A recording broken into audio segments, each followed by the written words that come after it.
Welcome back to BCN news. Visakha police commissionerate పరిధిలో జరిగిన భారీ చోరీ కేసును గాజువాక క్రైమ్ పోలీసులు ఛేదించారు. షీలానగర్ పెళ్లి ఇంటిలో దొంగతనం చేసిన 3 నిందితులను అరెస్ట్ చేసి రిమాండ్కు తరలించారు. నిందితుల నుంచి 72 తులాల బంగారం, 9 లక్షల నగదు, ఒక సెల్ ఫోన్ స్వాధీనం చేసుకున్నామని విశాఖ క్రైమ్ డీసీపీ లతా మద్రి తెలియజేశారు. జైల్లో ఏర్పడిన పరిచయంతో 3 నిందితులు కలిసి దొంగతనాలకు పాల్పడుతున్నారని, నిందితులపై గతంలో పలు పోలీస్ స్టేషన్లో కేసులు ఉన్నాయని తెలియజేశారు. పిఎస్ లిమిట్స్ లో షీలానగర్ ఉంది. షీలానగర్ లో వెంకటేశ్వర కాలనీ అపార్ట్మెంట్స్ లో ఒక గ్రేవ్ హెచ్బి ఒకటి జరిగింది, నైట్ హెచ్బి ఒకటి జరిగింది.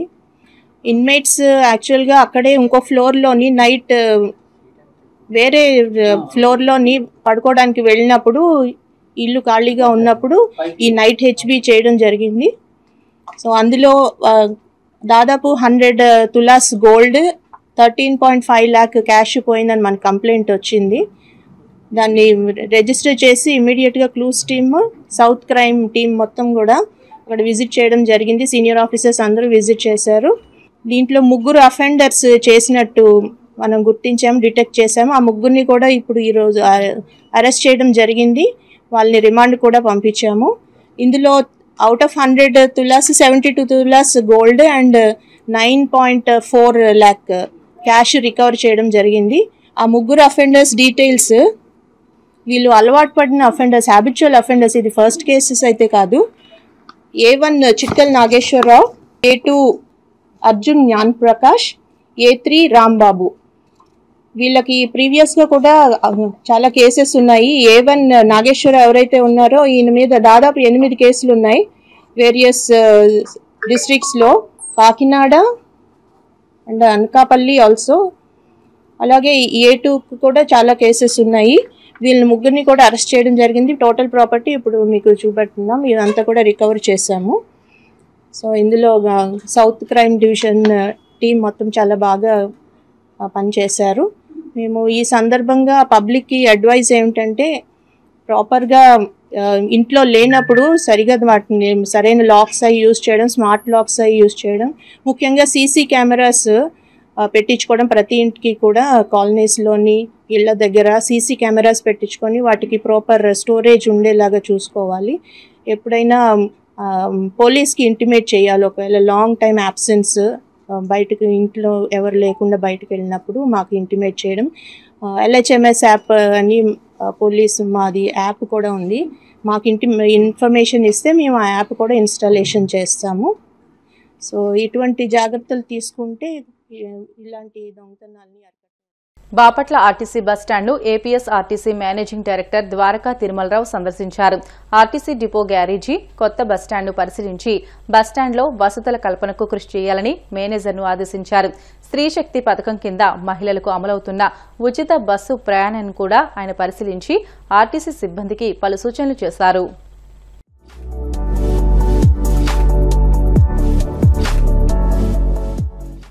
స్త్రీశక్తి పథకం ఆర్టీసీ బస్సుల్లో మహిళలకు ఉచిత ప్రయాణం పథకం ప్రారంభించబడింది. విజయవాడలో గౌరవ ముఖ్యమంత్రి గారు, హోం ముఖ్యమంత్రి గారు, ఐటీ మినిస్టర్ లోకేష్ గారు అందరూ కలిసి అక్కడ ప్రారంభోత్సవం చేస్తే, సైమల్టేనియస్ గా అన్ని జిల్లాల్లోనూ, అన్ని అసెంబ్లీ నియోజకవర్గాల్లోనూ మంత్రులు గాని, అక్కడ ఉండే అధికారులు అయితేనేమి, ప్రజాప్రతినిధులు ఇది స్టార్ట్ చేయడం జరిగింది. ఈ స్కీమ్ చాలా సజావుగా నడుస్తూ ఉంది.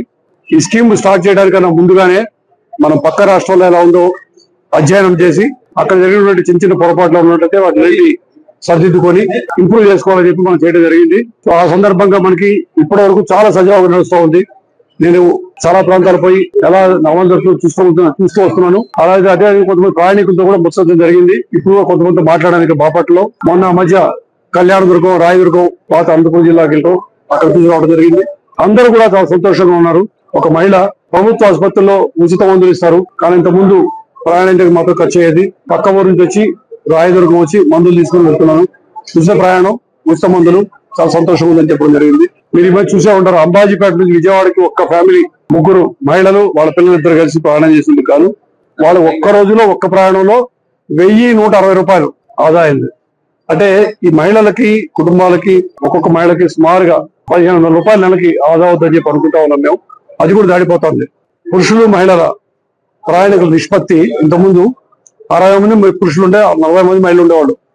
నిన్న మనం చూస్తే ఇక్కడ ఈ బాపట్ల డిపో చూసినప్పుడు డిపోలో 10 కిలోమీటర్లు ప్రయాణం చేసిన వాళ్ళని చూస్తే 60-30 అవుతుంది అనుకున్నాం, మాక్సిమం 63 అవుతుందని చెప్పాం. ప్రభుత్వానికి నివేదించినప్పుడు 100లో 63 మంది మహిళలు, 37 మంది మాత్రమే పురుషులు ఉంటారు. అంటే మాకు టికెట్ ఆదాయం మాత్రం తగ్గిపోతుంది అని చెప్పడం కోసం చెప్పడం జరిగింది. అయితే ఆల్రెడీ నిన్న బాపట్ల 65% చేరుకుంది మహిళలు. అంటే 35% మాత్రమే టికెట్లు ఇచ్చారని అర్థం. అంటే మా ఆదాయం తగ్గే అవకాశం ఉంది. అయితే ఏది అయినప్పటికీ ఆర్థిక భారం ఎంత పడినా కానీ దాని స్కీమ్ నిర్వహణకు సంబంధించిన ఆర్థిక భారం అంతా ప్రభుత్వం భరిస్తుందని చెప్పారు. నిర్వహణ భారం మాత్రం మీరు ఖచ్చితంగా చేయండి. తర్వాత అతి త్వరలో ప్రయాణికులందరికీ స్మార్ట్ కార్డులు ఇవ్వడం జరుగుతుంది. అది ఐటీ డిపార్ట్మెంట్ మాట్లాడి తీస్తున్నాము. స్మార్ట్ కార్డు ఇచ్చేసినట్టయితే వాళ్ళది ప్రతి ఒక్కళ్ళు వెళ్ళి ఆధార్ కార్డే పట్టుకోవాల్సిన అవసరం లేకుండా, లేకపోతే ఒక ఫోన్ లో చూపించాల్సిన అవసరం లేకుండా సరిపోతుంది. అదేవిధంగా కొన్ని అమలు తీరులో జరిగిన చిన్న లోటుపాట్లు ఉంటాయి, అన్ని కూడా ఇమీడియట్ గా సరి చేయడం జరిగింది. ప్రారంభోత్సవం జరుగుతున్న మీటింగ్ లో ఉండగానే కొన్ని కంప్లైంట్స్ వచ్చినాయి. ఏమని? కడప జిల్లాలో గుమ్మల చెరువు దగ్గర ఘాట్ రోడ్ లో పర్మిట్ చేయట్లేదు. సో ఇమీడియట్ గా ఒక నిర్ణయం తీసుకున్నాం.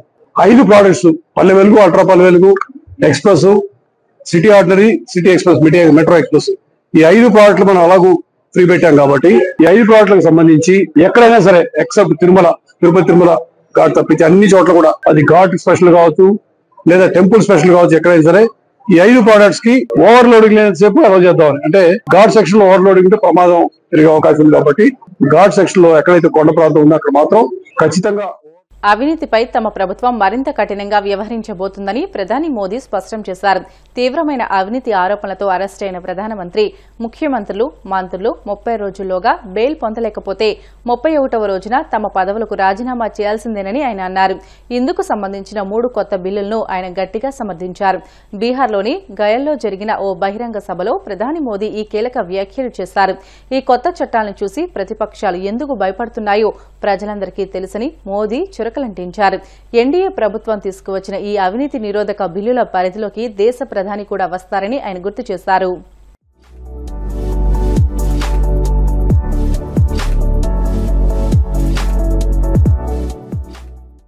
जी की ये धरती अध्यात्म और शांति की धरती है। ये भगवान बुद्ध को बोध कराने वाली पावन भूमि है। गया जी की आध्यात्मिक और सांस्कृतिक विरासत बहुत प्राचीन है, बहुत समृद्ध है।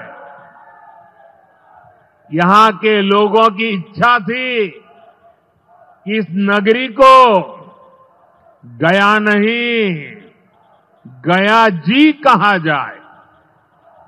मैं इस निर्णय के लिए बिहार सरकार का अभिनंदन करता हूं। मुझे खुशी है कि गया जी के तेज विकास के लिए बिहार की डबल इंजन सरकार लगातार काम कर रही है। भाइयों बहनों, आज भी गया जी की पावन भूमि से एक ही दिन में 12,000 करोड़ रुपए की परियोजनाओं का लोकार्पण या शिलान्यास हुआ है। इनमें ऊर्जा, स्वास्थ्य और शहरी विकास के जुड़े कई बड़े प्रोजेक्ट्स हैं।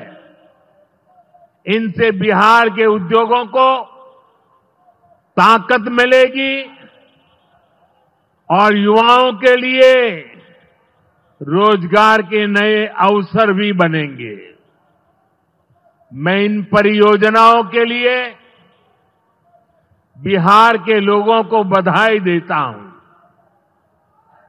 बिहार में बेहतर स्वास्थ्य सुविधाओं के लिए आज यहां हॉस्पिटल और रिसर्च सेंटर का उद्घाटन भी हुआ।